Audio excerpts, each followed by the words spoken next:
নমস্কার বন্ধুরা, আমি সোনালিস কিচেনে আপনাদের প্রত্যেককে জানাই অনেক অনেক স্বাগত। আজকে একটা নতুন রেসিপি নিয়ে চলে এসেছি। আজকের রেসিপি হচ্ছে ধোকলা। এটা একটা গুজরাটের ফেমাস রেসিপি, এটা একটা স্ন্যাক্স রেসিপি। এটা কিন্তু খুব হেলদি এবং টেস্টি। তো হেলদি টেস্টি এই রেসিপিটা চলুন ঝটাপট বানিয়ে নিই, আর কিভাবে বানাচ্ছি সেটা আপনাদের সাথে শেয়ার করে দিই। তো আমি এখানে নিয়েছি 100 গ্রাম বেসন। এটা আমি ছোলার ডালের বেসন কিন্তু নিয়েছি হলুদ 1 চিমটে, নিয়েছি চা চামচের 1 চামচ চিনি এবং নুন। তো এটা আমি ভালো করে মিশিয়ে নেব।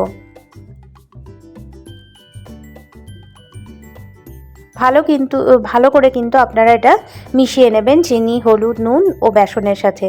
তারপরে এবার অল্প অল্প করে জল দিয়ে আমি কিন্তু ব্যাটারটা মেখে নেব।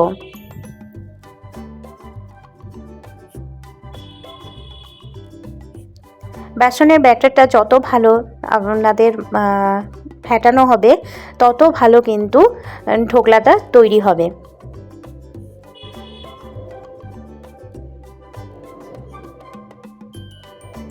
আর এই ঢোকলা কিন্তু ছোলার ডালের বেসনে সবথেকে বেশি ভালো হয়।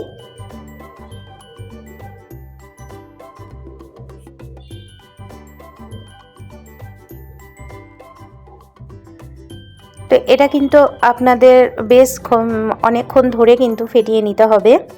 ঠিক আমি যেভাবে ফেটিয়ে নিচ্ছি অনেকটা কেকের ব্যাটারের মতোই কিন্তু ফেটিয়ে নিতে হবে। এবং আপনারা কিন্তু এই ব্লেন্ডারটা ঠিক একই দিকে ঘোরাবেন, উল্টো দিকে ঘোরাবেন না, তাহলে কিন্তু ব্যাটারের মধ্যে লাম্পস হয়ে যাবে এবং তাতে হাওয়া ঢুকে গেলে কিন্তু ঢোকলাটা ভালো ফুলবে না। তো আমি এই ধারে কিন্তু এখানে কড়াইয়ে জল গরম করতে বসিয়ে দিয়েছি এবং যে বাটিটাতে আমি ঢোকলাটা বানাবো তো সেখানে আমি অয়েল ব্রাশ করে নিচ্ছি। এবার আমি এটাই দিয়ে দিলাম ছোট্ট টিস্পুনে করে কিন্তু 2 চামচ আমি ইনো দিয়ে দিলাম। ইনোটা দেওয়ার পর ভালো করে আবার ফেটিয়ে নিতে হবে। তো দেখতেই পাচ্ছেন ইনো দেওয়ার পর কিন্তু বেসনটায় একটা ফর্ম চলে এসেছে, আপনারা সেটা দেখে বুঝতেই পারছেন।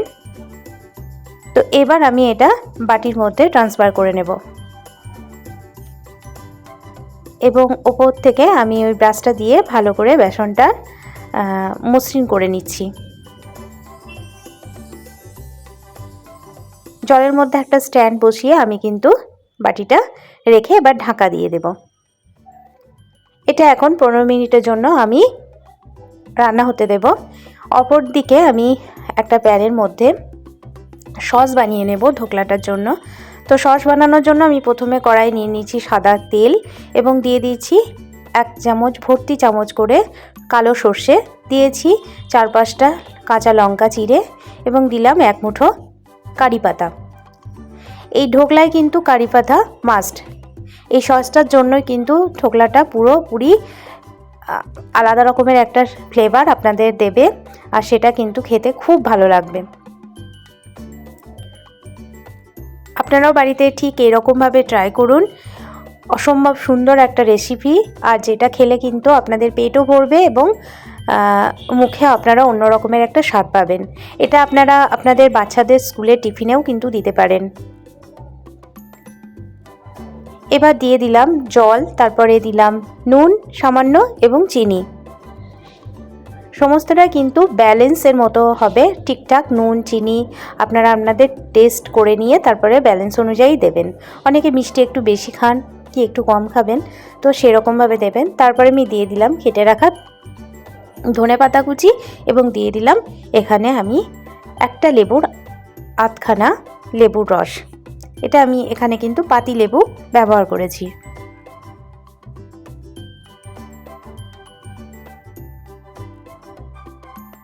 তো 2 থেকে 3 মিনিট কিন্তু আর ফুটিয়ে নিলেই আমার কিন্তু সসটা রেডি।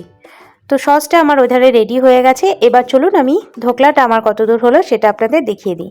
তো দেখুন আমি এখানে কিন্তু একটা কাঠি দিয়ে দেখে নিলাম যে আমার কিন্তু ঢোকলাটা পুরোপুরি রেডি হয়ে গেছে। তো দেখুন কত সুন্দর আমার কিন্তু বাটি থেকে ছেড়ে গেছে। এবং খুব কিন্তু স্পঞ্জি হয়েছে। তো চলুন আপনাদের কেটে দেখিয়ে দিই যে কতটা স্পঞ্জি হয়েছে ধোকলাটা।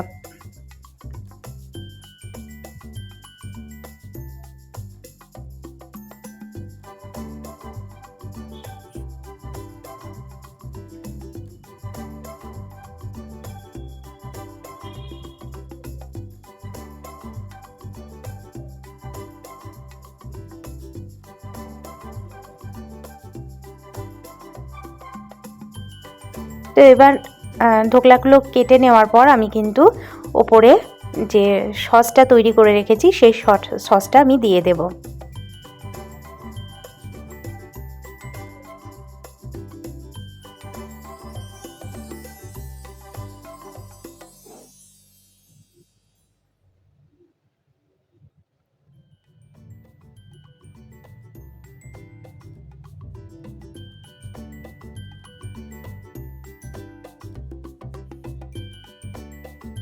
তো দেখা হচ্ছে আপনাদের সামনের একটা নতুন ভিডিওর সাথে। ততক্ষণের জন্য সবাই খুব খুব ভালো থাকবেন এবং এই রেসিপিটা আপনারাও বাড়িতে ট্রাই করুন এবং কমেন্টের মাধ্যমে আমাকে জানান। সবাই খুব ভালো থাকবেন, সুস্থ থাকবেন।